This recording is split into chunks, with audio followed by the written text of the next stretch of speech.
मूर्ख निक्षुद्र मुई विषय लालस वैष्णवाज्ञा बोले करे ते समास। तो आगामी कुछ दिनों में राधाष्टमी आ रही है,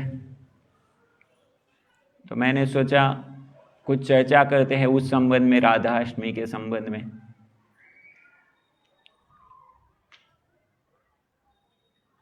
तो राधाष्टमी के संबंध में हमको चर्चा करना है।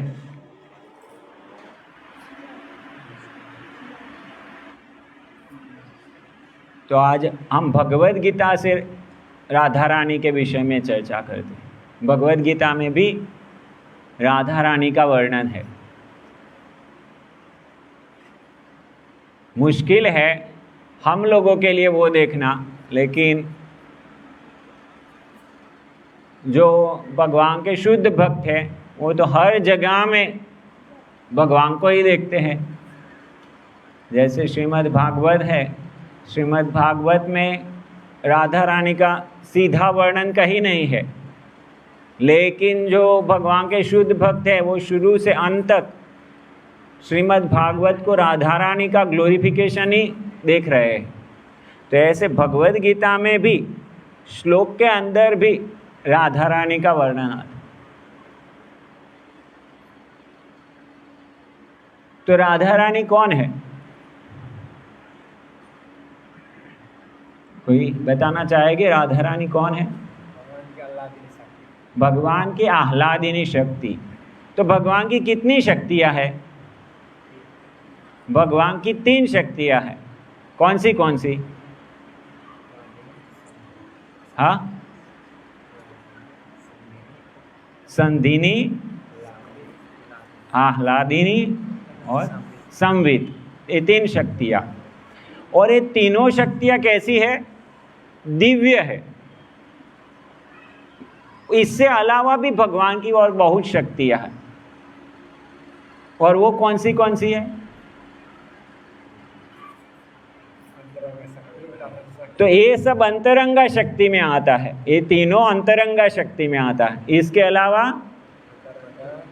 बहिरंगा शक्ति है और तटस्थ शक्ति है।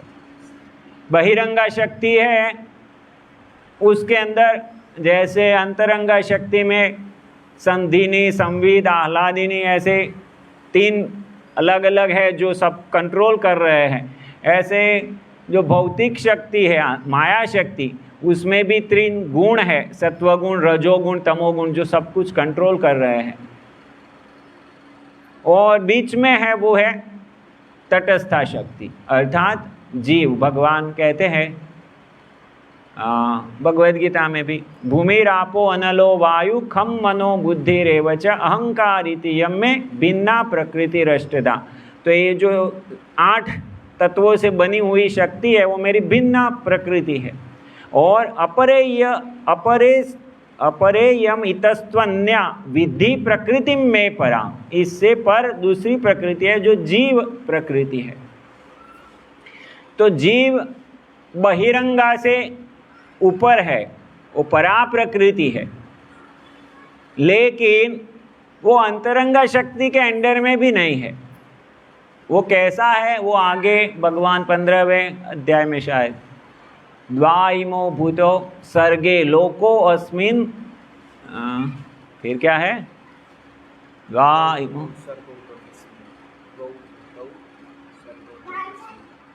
क्षर अक्षर एवच। तो ये 2 प्रकार के जीव है, एक है क्षर और एक है अक्षर। तो जो भी जीवात्माएं भौतिक जगत में आते हैं सब क्षर है, जो च्युत होते हैं।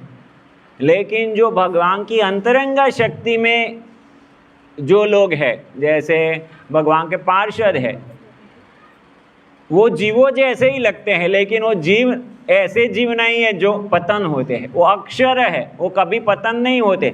जो भगवान के पार्षद है वो कभी पतन नहीं होते, इसीलिए वो तटस्था शक्ति नहीं है, वो अंतरंगा शक्ति है। जबकि जो पतन होते हैं वो कौन है? तटस्था शक्ति। तो तटस्था शक्ति हमेशा तटस्था शक्ति रहती है और अंतरंगा शक्ति हमेशा अंतरंगा शक्ति रहती है।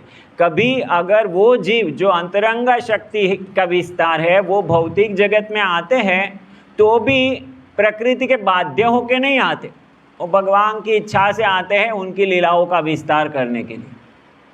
और यदि जो तटस्था शक्ति वाले जीव हैं वो साधना करके या कृपा करके सिद्ध होते हैं और भगवान के धाम में जाते हैं, तो भी रहते तो तटस्था शक्ति ही है, वो अंतरंगा शक्ति नहीं बन सकते। तो हम सब तटस्थ शक्ति है।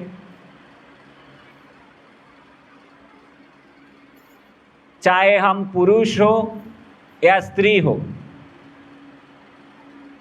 या मनुष्य हो या पशु हो, पक्षी हो, भारतीय हो, नेपाली हो, कुछ भी हो, हम सब प्रकृति है।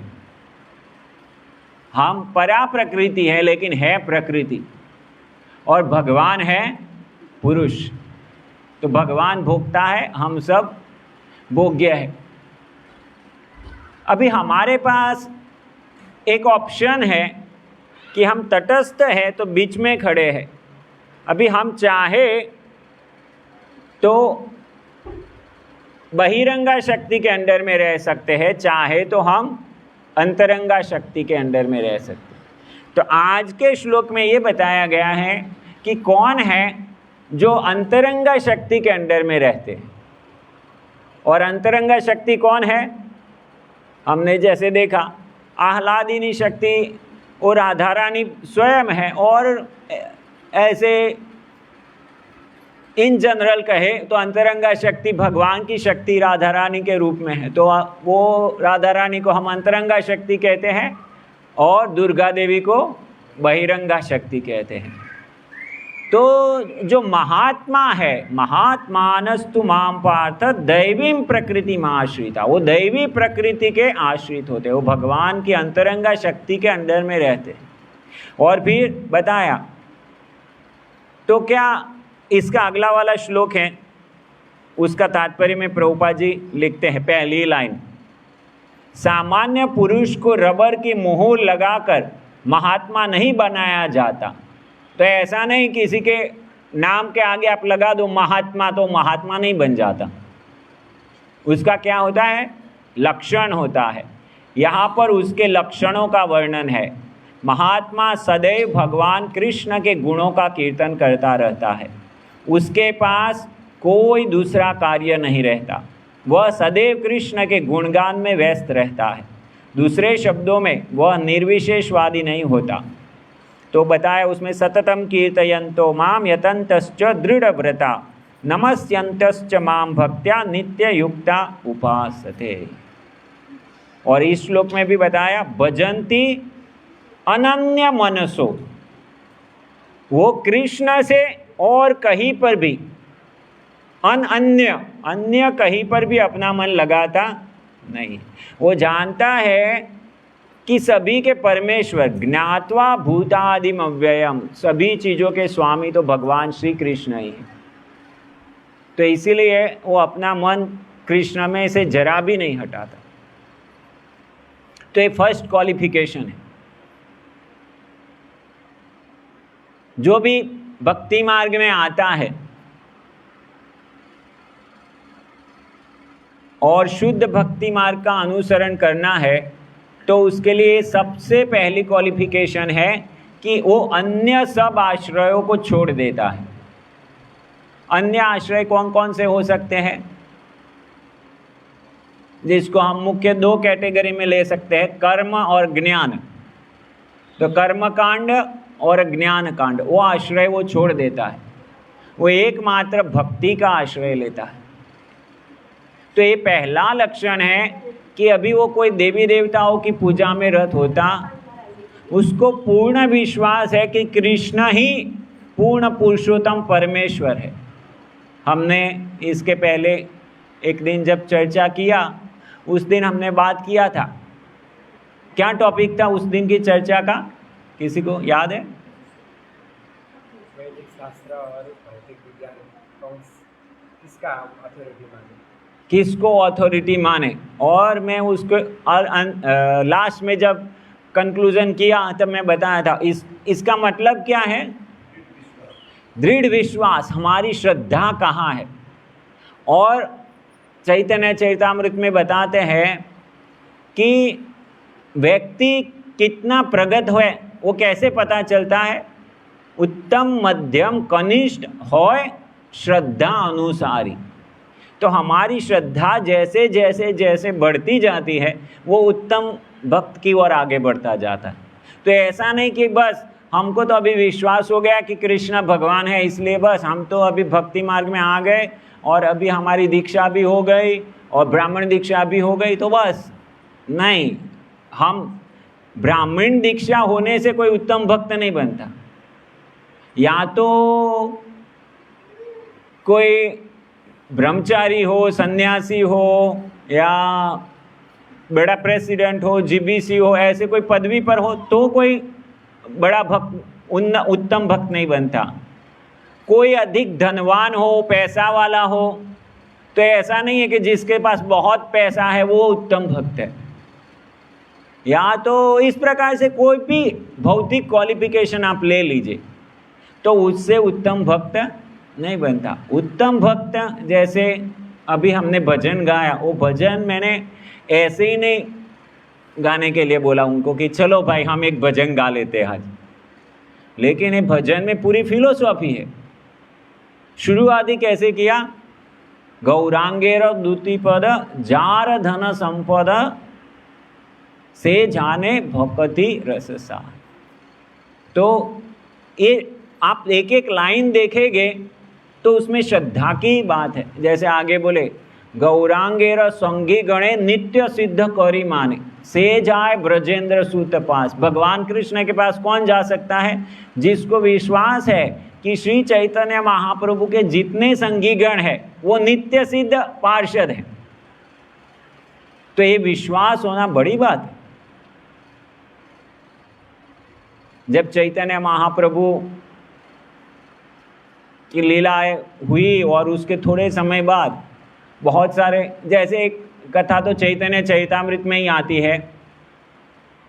चैतन्य महाप्रभु के एक भक्त थे मीन केतन रामदास, तो वो नित्यानंद प्रभु के बड़े भक्त थे। और कृष्णदास कविराज गोस्वामी के भाई एक पूजा का आयोजन किया था, तो उधर उनको भी बुलाया था। वो आए थे, बैठे थे और वो अपनी और डूबे हुए थे भगवान के भजन में और उसमें मग्न थे। और उनके पास शायद चाबुक था, नहीं तो बमशी थी, तो जो भी आता था उसको मारते थे ऐसे, और इस प्रकार से कृष्ण प्रेम प्रदान करते थे। तो जो कृष्णदास कविराज गोस्वामी के बड़े भाई थे उन्होंने एक पुजारी रखा था। उधर चैतन्य महाप्रभु का विग्रह रखा था और उसकी पूजा करने के लिए एक पुजारी रखा था। उसका नाम अगर मैं गलती नहीं करता तो गुणार्णव मिश्र था। तो गुणार्णव मिश्रा आता है और मीन केतन रामदास को प्रणाम नहीं करता और सीधा ऑल्टर पर चला जाता है। तो तुरंत मीन केतन रामदास कहते हैं कि ये दूसरा रोमहर्षण सूत है। रोमहर्षण सूत ने क्या किया था? जब बलराम जी उधर आए तो प्रणाम नहीं किया था और बलराम जी ने देखा एक ऐसा अहंकारी हो गया है और फिर उसका उद्धार कर देते हैं उसका गला काट के। तो ऐसे ही मीन केतन रामदास ने बताया कि ये बड़ा अहंकारी हो गया है और उसकी गलती क्या थी? वो चैतन्य महाप्रभु को तो भगवान मानता था लेकिन नित्यानंद प्रभु को भगवान नहीं मानता था।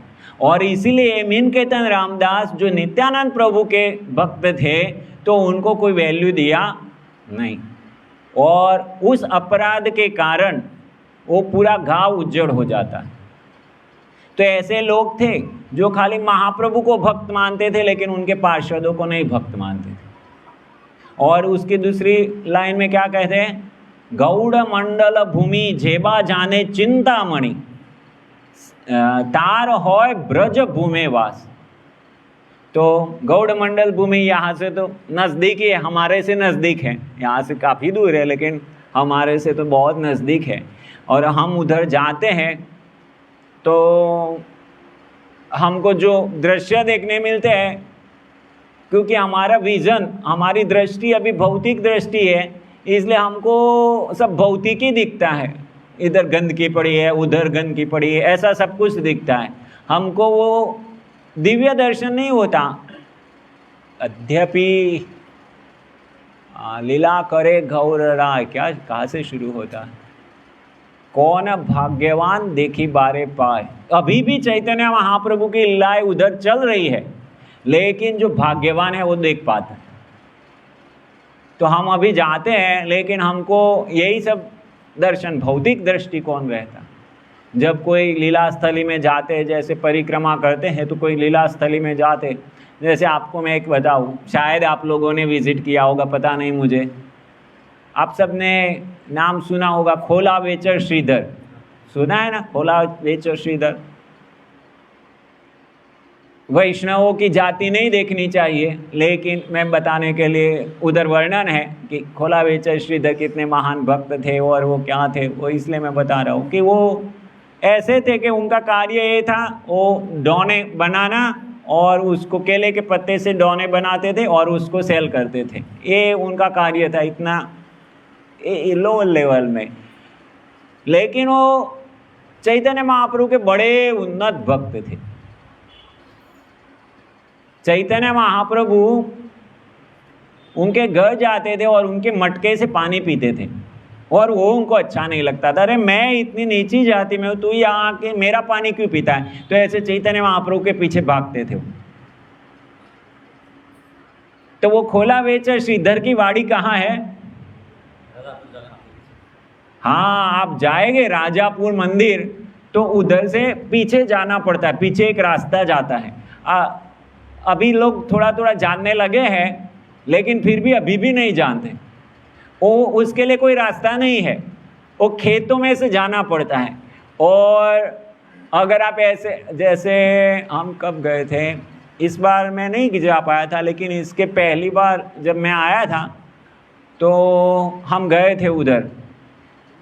और हम जब गए तो खेतों में हमारे सिर से ऊपर घास था, लेकिन मुझे पता था कि इस बाजू है, क्योंकि मैं पहले गया था, जब गया था तब घास नहीं था, तो मुझे पता था कि इस बाजू जाना है। अभी किसी को हमने पूछा कि वो इधर है ना? हाँ है। कहाँ से रास्ता है? खेतों से बीच के। तो लंबा लंबा घास है, बीच में से इतना रास्ता जा रहे हैं, हम चलते जा रहे, चलते जा रहे, चलते जा रहे। वो मेरे साथ दूसरे भक्त थे, प्रभु जी आप सही तो बोल रहे हैं ना, कहीं गलत दिशा में तो नहीं जा रहे? तो काफ़ी खेत इधर उधर पसार करके हम पहुँचे। उधर इतनी छोटी सी कुटिया है, मुझे तो पता थी कि एक छोटी सी कुटिया है, अंदर चैतन्य महाप्रभु का एक फोटो है और दरवाज़ा बंद रहता है और कुछ नहीं है उधर, लेकिन वो जगह वो है। तो अभी हम माने तो वो जगह वो है और वो अभी भी इतनी पवित्र है। उधर जाके हम खोला वेचर श्रीधर की कृपा प्राप्त कर सकते हैं, उधर बैठ के माला कर सकते हैं और उनसे प्रार्थना कर सकते हैं, हमको भी आपके जैसी भक्ति दो, ये सब कुछ कर सकते हैं। लेकिन अगर श्रद्धा नहीं होगी तो इसमें क्या, ये ऐसी जगह में क्या होगा? या तो उधर जाने का मन भी नहीं करेगा। बड़ा मंदिर हो संगमरमर का और सब ऐश्वर्य हो तो ऐसा लगता है बड़ा बड़ा है, लेकिन ऐसी चीज़ों में हमको ये होगा। तो ये श्रद्धा की बात है। शास्त्र कह रहे गौड़ मंडल भूमि जेबा जाने चिंतामणि तार होय ब्रज भूमि वास। तो ये महात्मा के लक्षण है, महात्मा को ये विश्वास होता है।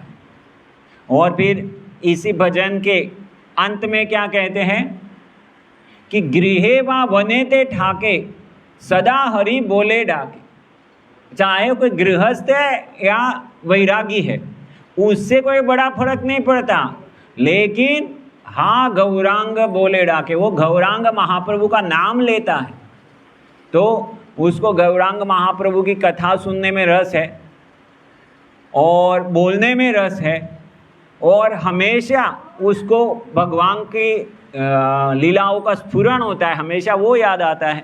भौतिक कार्यकलाप याद नहीं आते, hero heroine, politician, sportsman, cricket, तो ये सब नहीं याद आता, उसको भगवान के कार्यकलाप याद आते कि अभी राधाष्टमी आई, अभी ये होगा, अभी नेक्स्ट क्या आएगा, गोवर्धन पूजा आएगा, तो उसका वो स्मरण चलता रहता है। तो ये महात्मा के लक्षण। तो महात्मा होता है वो दैवी प्रकृति में आश्रिता, उसने ये दैवी प्रकृति यहाँ जो बताया है, दैवी प्रकृति में आश्रिता, और वो कैसे समझेंगे तो उसके लक्षण ये है, ये सतत रूप से इसमें रमण करता। तो प्रभुपाद जी जैसे बताए कि रबर स्टैम्प लगाने से कोई महात्मा नहीं बन सकता, तो हम डिवोटी है, तो खाली ऐसा बोलने से हम डिवोटी नहीं बन सकते। डिवोटी लक्षणों से पहचाना जाता है, वो दिखता है कि व्यक्ति वास्तव में कितना उन्नत भक्त है, कितनी रुचि है उसको भक्ति करने में, वो उसके कार्यकलापों से दिखता है। हम लोग अभी साधना भक्ति का पालन कर रहे हैं, हम साधक अवस्था में हैं, तो साधक के लक्षण क्या होते हैं? साधक किसको कहते हैं? जो साधना करता है वो है साधक। तो अभी हमको भक्तों को पहचानना हो तो कैसे पहचानेंगे? जिसकी साधना हो रही है वो साधक है, ये शुद्ध भक्ति मार्ग का। और शुद्ध भक्ति मार्ग में की साधना कहाँ से शुरू होती है? अन्याभिलाषिता शून्यम ज्ञान कर्माद्यनावृतम आनुकूल्येन कृष्णानुशीलनम भक्तिरुत्तमा। यहाँ से शुद्ध भक्ति की साधना की शुरुआत होती है, ये अंत नहीं है। अन्याभिलाषिता शून्यम अंत नहीं है, वो शुरुआत है शुद्ध भक्ति की साधना करने की। तो फिर वो कृष्ण की सेवा करने लगता है और अन्य आश्रयों को छोड़ देता है। मतलब ऐसा नहीं होता कि उसके घर में ऑल्टर बनाया है और ऑल्टर में सबसे ऊपर तो बड़ा सुंदर सा राधा माधव का चित्र है, या तो फिर राधा कृष्ण का विग्रह रखा है, और थोड़ा साइड में इस तरफ चैतन्य महाप्रभु भी रखा, नृसिंहदेव भी रखा, और थोड़ा सा नीचे या तो दुर्गा देवी है, नहीं तो शिव जी है, नहीं तो आज बहुत बड़ा दिन है, विश्वकर्मा जी का पूजा का दिन है, तो कहीं पर विश्वकर्मा जी को भी रखा है, या तो घर में कहीं पर गणपति जी को बिठाया है, हर दिन थोड़ा थोड़ा पुष्प चढ़ाते हैं। अभी गणेश चतुर्थी आएगी। तो ऐसा नहीं होता, महात्मा ऐसा नहीं होता, 50-50 आश्रय वाला नहीं होता, उसको संशय नहीं है। भगवान ने बताया माँ शुच, डरो मत, मेरा एक का सर्वधर्मान परित्यज्य माम एकम शरण, मेरे एक की शरण लो और तुम डरो मत। माँ शुच, तुम चिंता करने की जरूरत नहीं है। तो उसको इसमें विश्वास होता है और इसलिए वो अन्य आश्रयों को छोड़ देता है। ऐसे नहीं, ईर्ष्या से नहीं छोड़ता। लेकिन कृष्ण डिमांड क्या कर रहे हैं? सततम कीर्तयन्तो माम। कृष्ण कहते 24 आवर्स मेरी सेवा में लगे रहो। तो फिर हमको क्या करना पड़ेगा? उनको कहना पड़ेगा आपको प्रणाम भाई, अभी हमारे पास समय नहीं है आपकी सेवा के लिए। कृष्ण हमको तो बोल रहे हैं मेरी सेवा में लगे रहो, तो इसलिए हम आपको प्रणाम करते हैं। और इस प्रकार से उनको विसर्जन कर दो, जो भी कर दो, उनको छोड़ देते, फिर कृष्ण का आश्रय में आ जाता है। तो ये महात्मा का पहला लक्षण है कि अनन्य शरण, कृष्ण एक शरण, ये शुद्ध भक्त का पहला लक्षण है। कृष्ण एक शरण, चाहे कोई मुश्किल आए, कुछ कष्ट आए, जो भी हो, कृष्ण को छोड़ के कहीं जाऊंगा नहीं। कृष्ण भक्ति करने से मैं दुखी हो तो दुखी हो और सुखी हो तो सुखी हो, लेकिन कृष्ण मेरे प्राण धन है। वही हम बोलते हैं ना, हर दिन शिक्षाष्टकम में क्या कहते हैं सुबह में? आश्लिष्य वा पादरताम पिनष्टु माम अदर्शनाम मर्महताम करोतु वा यथा तथा वा विदतातु मत लंपटो मत प्राणनाथस्तु सैव नापर। तो ये जो गोपियों की भक्ति है उसका वर्णन है।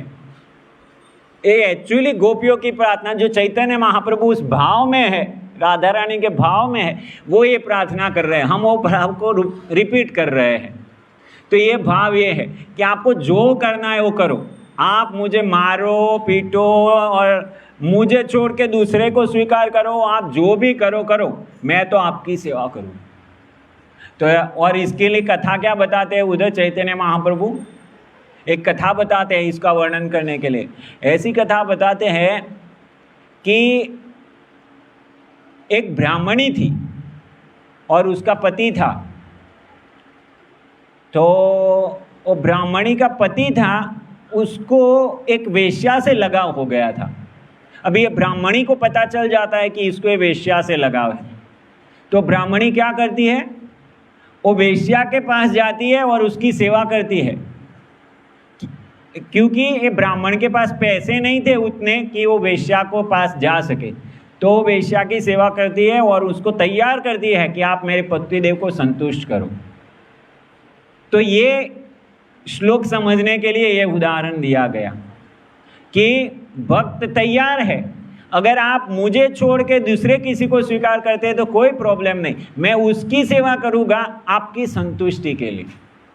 तो ये भगवान के शुद्ध भक्त का लक्षण है कि वो भगवान की प्रसन्नता के लिए कुछ भी करने के लिए तैयार है। उसको उसकी प्रसन्नता नहीं चाहिए, वो भगवान की सेवा किस लिए कर रहा है, भगवान प्रसन्न हो इसलिए कर रहा है। और यदि कोई दूसरा भक्त भगवान की सेवा ज़्यादा अच्छे से कर रहा है, ज़्यादा अच्छे से कर रहा है मतलब भगवान ज़्यादा प्रसन्न हो रहे हैं। जैसे हम पुस्तक वितरण में जा रहे हैं, अभी कोई भक्त है अच्छा पुस्तक वितरण कर रहा है और मैं उतना पुस्तक वितरण नहीं कर पा रहा हूँ, तो मतलब जो ज़्यादा अच्छे से पुस्तक वितरण कर रहा है वो अच्छे से सेवा कर रहा है, तो मेरा कर्तव्य क्या बनता है, मेरा कर्तव्य बनता है कि मैं उसको सपोर्ट करूं।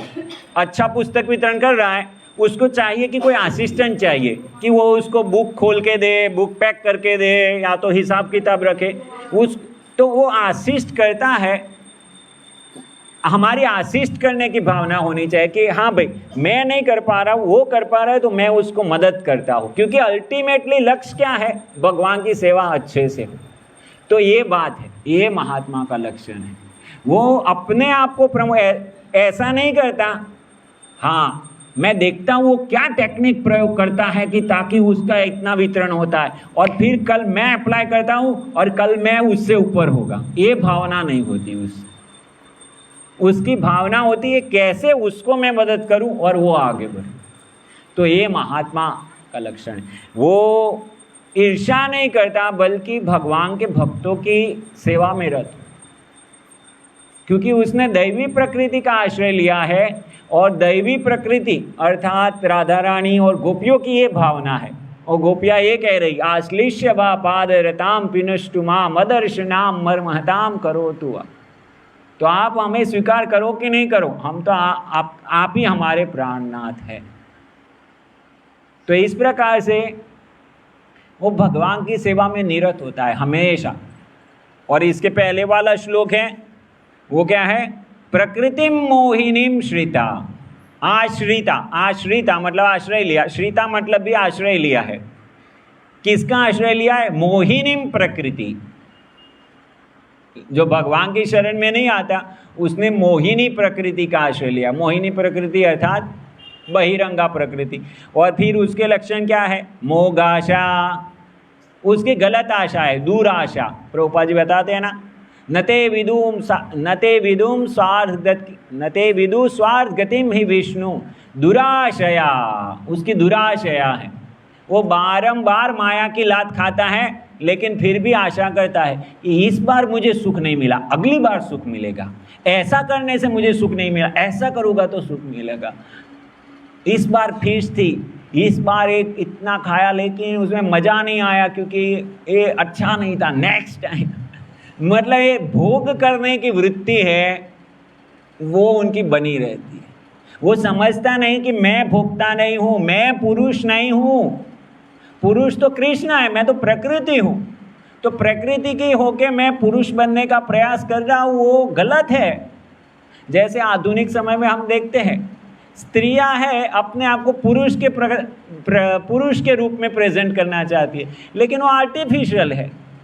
अगर कोई मतलब देखिए कितना वो असुविधा खड़ा करने वाला है। अभी स्त्रियों को फौज में भी डाल दिया, अब फौजियों का ड्रेस कैसा होता है। अभी वो देखिए स्त्रियों के लिए कितना ऑड है सब। उधर नेचर कॉल आए तो उनके लिए कितना ऑड हो जाएगा ना ये सब कुछ। तो आर्टिफिशियली जो प्रकृति है वो पुरुष बनने का प्रयास करता है, वो गलत है। तो मोग आशा, लेकिन उनको आशा है कि नहीं खाली ड्रेस बदलने से हम पुरुष हो जाएंगे। तो हम सब प्रकृति है, पुरुष कृष्ण है, लेकिन हम प्रयास कर रहे हैं कि हम सब पुरुष बने, चाहे पुरुष हो या स्त्री हो, सबके अंदर वृत्ति यही है कि हम पुरुष है, लेकिन पुरुष कृष्ण है। हमारी जो भोग करने की वृत्ति है, चाहे पुरुष स्त्री को भोग करना चाहता है या स्त्री पुरुष को भोग करना चाहती है, वो गलत है। तो ये आशा हमको छोड़नी पड़ेगी। इस इंद्रिय भोग में कुछ नहीं रखा, वो माया की चाल है, माया की चीटिंग है। वो दिखावा करती है कि इसमें तुमको देखो कुछ मिलेगा।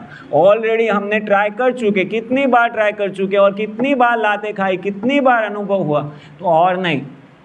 लेकिन जिसने दैवी प्रकृति में आश्रिता नहीं हुआ, जो प्रकृति मोहिनी श्रिता है, मोहिनी प्रकृति का आश्रय लिया, ये नहीं समझ पाएगा, क्योंकि मोहिनी प्रकृति है तो वो मोह लेगी। इसलिए मोग आशा, और मोग आशा से क्या करेगा, मोग कर्मणो। एक्चुअली मोग शब्द का भी अच्छा अर्थ है, जैसे अभी तो सब लोग ये शब्द को जानते होंगे क्योंकि बहुत प्रसिद्ध भक्त है अमोघ लीला प्रभु। अमोघ, अमोघ अर्थात भगवान राम के बाण को अमोघ कहते हैं। जहाँ निशाना लगाया उधर से चुकेगा नहीं, वो है अमोघ। तो मोघ अर्थात जो कभी लगेगा नहीं, वो है मोघ। तो मोघ आशा, जो आशा कभी पूरी नहीं होगी। मोघ कर्मणो, वो कर्म कभी आपको फल देगा नहीं। और मोघ ज्ञान, ऐसा ज्ञान जो कभी फल उत्पादन करेगा नहीं। तो इसमें लगा होता है, जो मोहिनी प्रकृति के आश्रित है वो इसमें लगा हुआ, और जो दैवी प्रकृति आश्रित है वो क्या करता है, तो उसका वर्णन यहाँ पर किया गया है कि वो भगवान की सेवा में लगता है। अभी प्रभुपाद जी और उसको थोड़ा तात्पर्य में बहुत अच्छे से समझाते हैं। महात्मा का सबसे पहला लक्षण यह है कि वह दैवी प्रकृति में स्थित रहता है, वह भौतिक प्रकृति के अधीन नहीं होता। और यह होता कैसे, तो भौतिक प्रकृति में नहीं होता, तो फिर कैसे ये कार्य होता है, तो फिर बता दें। इसकी व्याख्या 7वें अध्याय में की गई है। 7वें अध्याय में कौन सा श्लोक होगा ये, कि भगवान की संरक्षण में आने से फिर वो बहिरंगा शक्ति के संरक्षण में नहीं रहता।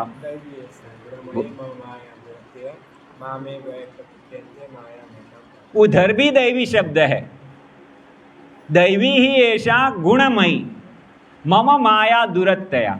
लेकिन उधर दैवी शब्द किस लिए प्रयुक्त हुआ है, कि वो भगवान की शक्ति है इसलिए दैवी है, लेकिन वो माया है, बहिरंगा शक्ति है।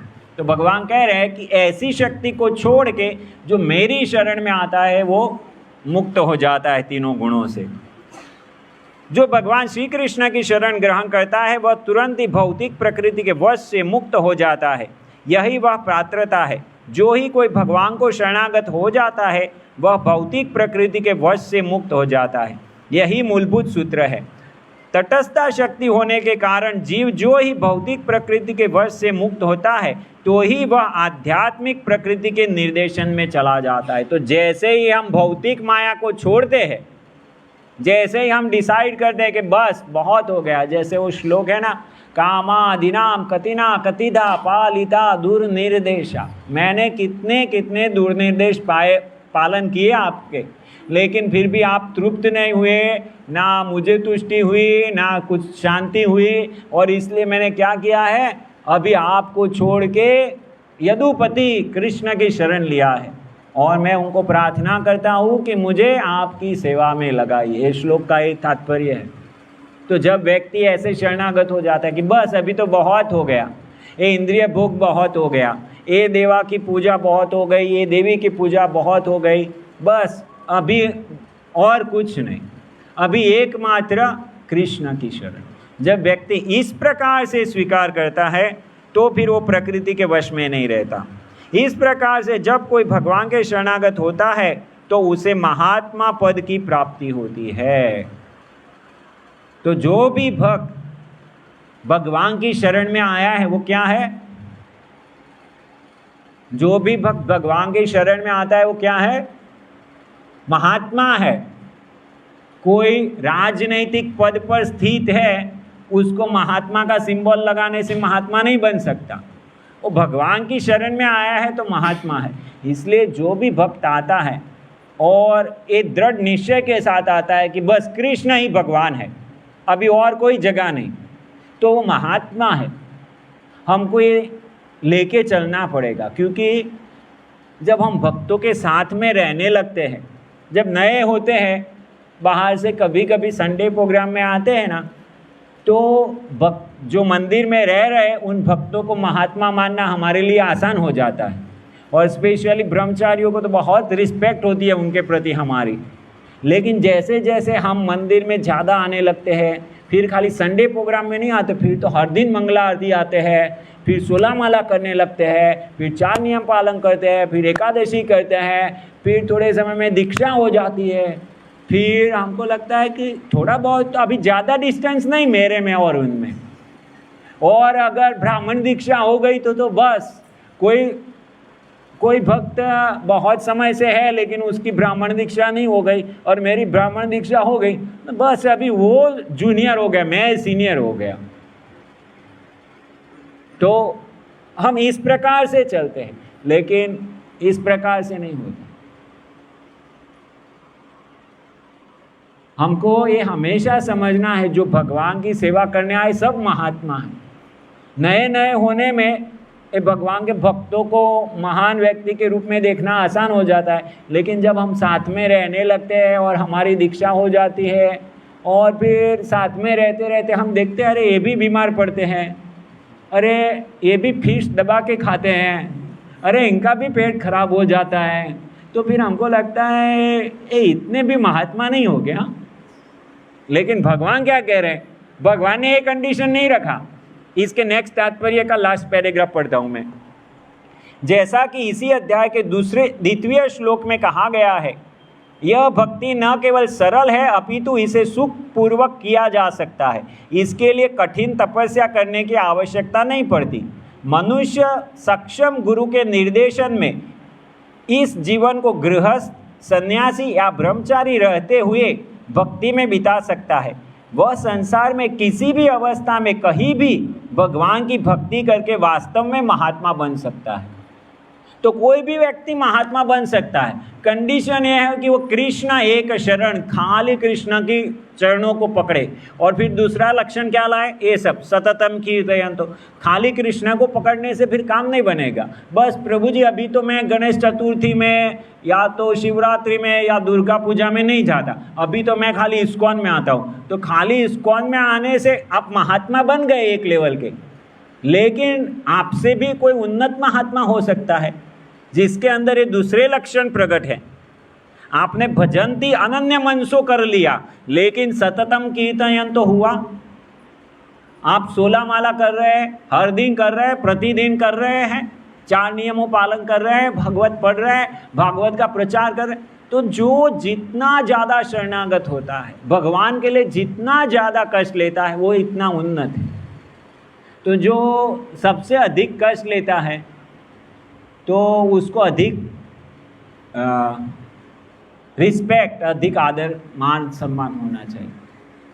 और वो अधिक कोई कष्ट ले रहा है, वो कैसे पता चलता है? तो कोई लंबे समय तक एक ही सेवा में टिका रहता है, वो एक लक्षण है महात्मा का। थोड़े दिन ये सेवा किया, फिर थोड़े दिन दूसरी सेवा किया, फिर थोड़े दिन तीसरी सेवा किया, फिर थोड़े दिन चौथी सेवा किया। ये क्या दिखाता है? एक सेवा करता है, थोड़ा मुश्किल लगता है, चलो भाई इसको छोड़ो अभी ये करते हैं, फिर ये करता है, फिर अरे ये छोड़ो अभी दूसरी करते हैं।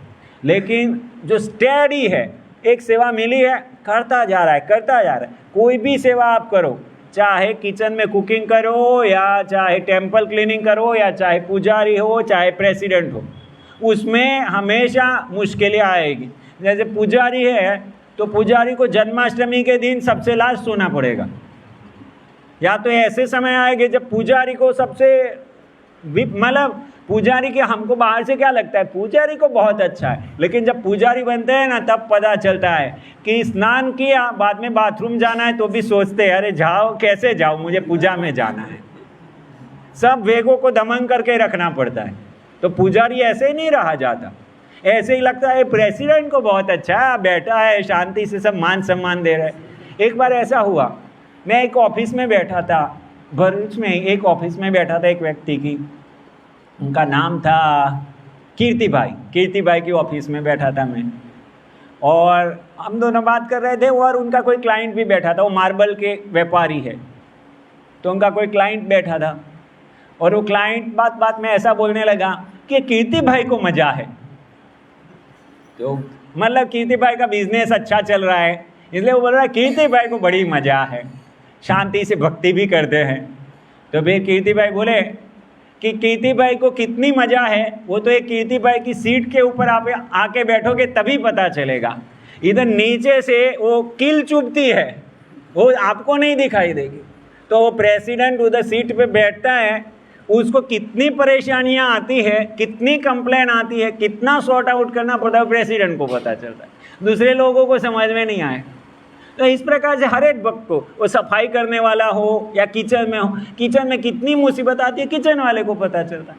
तो हर एक सेवा में मुसीबत तो आती है, लेकिन वो सहन करके चलता, बस ये गुरु से मुझे सेवा मिली है, बस मुझे करता रहता। तो इस प्रकार से दृढ़ निश्चय से वो करता रहता है और लंबे समय तक टिका रहता है, वो दिखाता। ऐसा नहीं कि आया गया कभी कभी मुंह दिखाया, ऐसा नहीं। और रेगुलरली हर दिन सुबह मंगला आरती उठता है, ऐसा नहीं कि संडे के दिन मंगला आरती आता है, हर संडे के दिन आता है, वो भी महात्मा है, ना नहीं है, वो भी महात्मा है, लेकिन उससे उन्नत है हर दिन जो आता है। कभी कभी माला करता है, वो भी, जैसे चैतन्य चैतामृत में वर्णन आता है, चैतन्य महाप्रभु को पूछा वैष्णव कौन है, तो महाप्रभु बोले जो एक बार कृष्ण नाम लेता है। दूसरी बार पूछा वैष्णव कौन है, महाप्रभु ने बोला जो सतत कृष्ण नाम लेता है। तीसरी बार पूछा वैष्णव कौन है, महाप्रभु ने बोला जिसको देखने से सब नाम लेते हैं। तो तीनों वैष्णव है, लेकिन तीनों में अंतर है, एक है कनिष्ठ, एक है मध्यम, एक है उत्तम।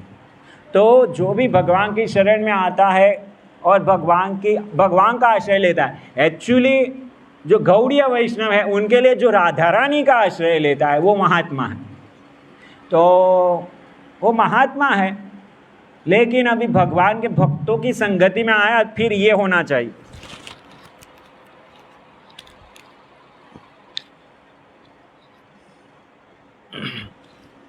क्या होना चाहिए वो नेक्स्ट पैराग्राफ में प्रभुपाद जी बताते हैं।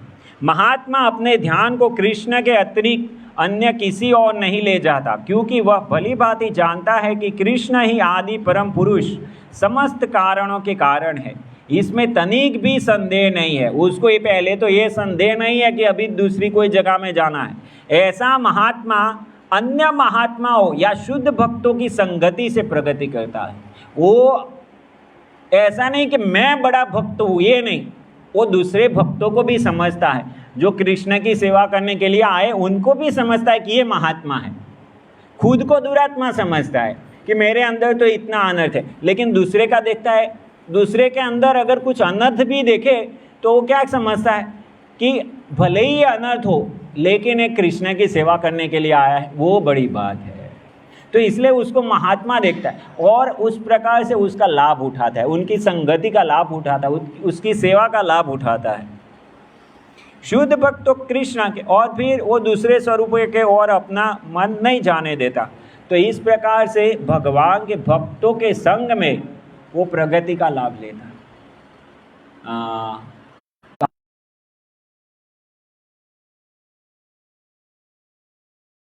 सततम कीर्तयन्तो माम, अभी सतत रूप से भक्ति कर रहा है कोई, किसी के मुख में से हमेशा कृष्ण नाम निकल रहा है, उसका मतलब क्या है, वो कब ऐसा कर पाएगा। तीसरे स्कंद में कपिल भगवान क्या कहते हैं, कौन सतत रूप से भगवान का नाम ले सकता है। माता देवहूति को कहते हैं ना, एक श्लोक में नहीं कहते कि ये यद जिह्वा अग्रे वर्तते नाम तुभ्यम, जिसकी जिह्वा के ऊपर भगवान का नाम रहता है उसने सब यज्ञ तपस्या दान ये सब कुछ कर लिया। इसलिए प्रभुपाद जी कह रहे बड़ी बड़ी तपस्या करने का जरूरत नहीं है, अगर कोई भगवान का नाम ले रहा है तो वो दिखा रहा है कि उसने बाकी सब कुछ कर लिया है। तो अगर कोई हमेशा 5 साल, 10 साल, 15 साल, 20 साल, 25 साल भगवान का नाम हर दिन 16 माला वो जप पा रहा है, मतलब उसको रुचि है उसमें। रुचि नहीं है तो कैसे जपेगा वो? ये कार्य इतना आसान नहीं। बाकी सब कार्य जो भी करना हो कर सकते हैं, इवन बड़ा मंदिर बनाना है, जो भी करना कुछ भी हम कर सकते हैं, लेकिन ये हरि नाम जपना इतना आसान नहीं है। एक तरह से आसान है, छोटा बच्चा कर सकता है, लेकिन उसको हर दिन 16 माला करना इतना आसान नहीं। तो अगर कोई कर पा रहा है तो उसका अर्थ है उसको रुचि है। और भागवतम के एक श्लोक से हमको इससे रिवर्स डायरेक्शन में जाए, रुचि किसको प्राप्त होती है? शुश्रूषो श्रद्धानस्य वासुदेव कथा रुचि। वासुदेव की कथा में रुचि किसको आती है? स्यान महत सेवया विप्रा, जो महात्माओं की सेवा करता है उसको रुचि आती है। तो किसी भक्त को रुचि है तो उसका अर्थ क्या है? उसने महात्माओं की सेवा कर लिया होगा, इसलिए उसको रुचि है। तो अगर हमको रुचि चाहिए भगवान की सेवा में, भगवान का नाम जप में, तो हमको क्या करना पड़ेगा? ऐसे महात्माओं की सेवा करनी पड़ेगी जिनको भगवान की सेवा में, भगवान का नाम जप में रुचि है। और जैसे भगवान के भक्तों की सेवा करने से, ऐसे महात्माओं की सेवा करने से रुचि आती है, अगर उसकी सेवा के विपरीत करेंगे हम तो क्या होगा? रुचि चली जाएगी। भगवान के भक्तों की कृपा से हमको मिला है, हम नहीं चाहते थे भक्ति करना। एक्चुअली आप सोचेंगे ना, थोड़ा डिटेल में जो देखेंगे ना कि मैं कैसे कृष्ण भक्ति में आया, तो वास्तव में हम भक्ति नहीं करना चाहते थे। आप देखना, हम तो कोई देव देवता की पूजा कर, हम तो बहुत सारे लोग तो इंद्रिय भोग में ही लगे थे, लेकिन हो सकता है कि कोई ज़्यादा पुण्यशाली हो तो देवी देवता की पूजा में लगे होंगे, लेकिन खाली कृष्ण की सेवा करना वो तो हमारा लक्ष्य नहीं था। और वो भी चैतन्य महाप्रभु ने सिखाया है ऐसे, तृणादपि सुनिचे ने, ये तो हमारा लक्ष्य नहीं था। वो तो शिल प्रभुपाद और शिल प्रभुपाद के जो पक्के अनुयायी है, उन लोगों ने हमको जबरदस्ती खींचा, भाई तुम ये करो तुम्हारा कल्याण होगा, इसलिए हम आए हैं। तो भगवान के भक्तों की अहेतु की कृपा से हमको ये रुचि प्राप्त हुई है। और वो रुचि इसीलिए हुई क्योंकि जब हम नए थे तो हम बहुत विनम्र थे और बहुत सम्मान करते थे हम उन्नत भक्तों का। लेकिन जैसे जैसे हम प्रगत होते जाते हैं, ये विनम्रता नहीं बनाए रखते, भक्तों के प्रति आदर सम्मान नहीं बना के रखते, तो वो जो रुचि प्राप्त हुई थी वो रुचि क्या होगी? धीरे धीरे चली जाएगी। फिर ये हरि नाम जो हमको अच्छा लगता था करना, हम नहीं करेंगे। फिर गले में खाली माला लगाएंगे, घूमेंगे हम। मंदिर जाना है तो धोती कुर्ता पहनना है और गले में माला लटकाना है, इसलिए फिर माला लटकाएंगे हम, लेकिन माला घूमेगी नहीं, बिल्कुल घूमेगी नहीं। अगर कोई भक्तों के प्रति आदर सम्मान नहीं रखता और यदि भक्तों की निंदा कर दिया तो बिल्कुल ही समस्या उसमें। भक्ति कभी नष्ट नहीं होती, जो भी किया वो उसके साथ रहेगा। भगवान की भक्ति ऐसी है कि जो भी किया साथ में रहेगा, लेकिन निंदा करते हैं तो क्या होता है? वो भक्ति लता उधर ही रुक जाती है, उसको आवरण लग जाता है। तो इसलिए जैसे आप इलेक्ट्रिसिटी होती है, उसके खंभे के नीचे जाएंगे तो एक बोर्ड लगा रहता है ना, ऐसे खोपड़ी रहती है और 2 हड्डियाँ ऐसे रहती है, क्या लिखा रहता है? Danger, 400 voltage. और अगर रेलवे के पास जाए तो कितना वोल्टेज होता है रेलवे वायर का? 25,000। नेपाल में शायद रेलवे नहीं है इसलिए आपको पता नहीं। 25,000 वोल्टेज। तो एक तो घर में इलेक्ट्रिसिटी होती है, एक इलेक्ट्रिसिटी होती है जो ट्रांसफार्मर पे उधर 400 वोल्टेज, और एक होती है रेलवे की 25,000 वोल्टेज। तो एक तो भक्त ऐसे नया नया अभी आ रहा है, उसके प्रति भी हमको असम्मान की भावना नहीं होनी चाहिए। भगवान के पास आ रहा है वो बड़ी बात है। हम कितने लोगों को जाके बोलते हैं, मानते ही नहीं, आते ही नहीं मंदिर, प्रसाद नहीं लेते। तो वो आया मंदिर में, वो बड़ी बात है, उसको अच्छे से रिसीव करना चाहिए और उसको प्रेम देना चाहिए। लेकिन अगर कभी उसमें कुछ समस्या हो गई तो कोई समस्या नहीं, क्योंकि वो तो 230 वोल्टेज या 250 वोल्टेज है, ज़्यादा झटका नहीं लगेगा। लेकिन जो थोड़ा स्टेबल हो गया अगर उसके प्रति दुर्भावना हुई तो बड़ा झटका लगेगा, ढूंढ देगा, ऐसे फेंक देगा आपको। और अगर उन्नत भक्त का अपराध कर लिया तो क्या होगा? अगर रेलवे का वायर पकड़ लिया तो समझो उधर ही जल के भस्म हो जाएगा आप। तो इसलिए हमको ये भक्ति मार्ग बहुत सरल मार्ग है। खाली भगवान की शरण लेने से हम भगवान के धाम में जा सकते हैं, भक्तों की संगति में रहने से भगवान के धाम में जा सकते हैं। कुछ नहीं करना, शांति से हरे कृष्ण जपना है, नाचना है, गाना है और फिर प्रसाद ग्रहण करना है। लेकिन ये सावधानी रखनी है कि वैष्णवों के साथ रहना है। तो तृणादपि सुनीचे, जब बाहर जाते प्रचार करने के लिए हमारे अंदर जो ऐसे रजोगुण पड़ा है कि थोड़ा कुछ दिखाना है, जब प्रचार करने जाते तब दिखाइए, जितना दिखाना है दिखाइए उधर। और फिर मंदिर में आए तब नम्र एकदम। लेकिन होता क्या है, हमारा विपरीत होता है। जब बाहर जाते कर्मी के साथ या किसी के साथ डील करना होता है, हम बहुत नम्रता से बात करते हैं। वो तो उधर हम ज़्यादा वो नहीं करते, और भक्तों के पास आते हैं ऐसे हो जाते हैं। क्योंकि हमारी धारणा क्या है, हम सोचते भक्त है, भक्त हो के ऐसा कैसे कर रहा है, वो तो कर्मी है इसलिए ऐसा कर रहा है।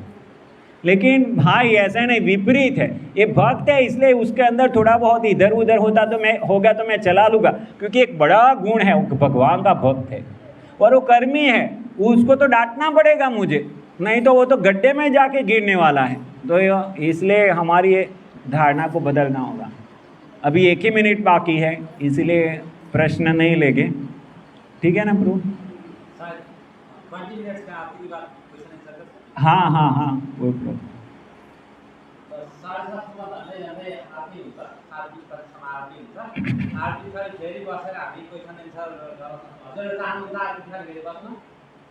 किसी का कोई प्रश्न तो नहीं है? अच्छा, एक प्रश्न है, और किसी का नहीं? तो ठीक है, एक ही है तो वो मुझे पूछ सकते हैं पर्सनली, ठीक है? वैसे ही बैठ के कर सकते हैं। हाँ। किसी भी जिसका भी होगा वो आके पूछ सकते हैं। Okay okay. श्रील प्रभुपाद की जय। श्रीमद् भगवद गीता यथारूप की जय। गौर प्रेमानंदे।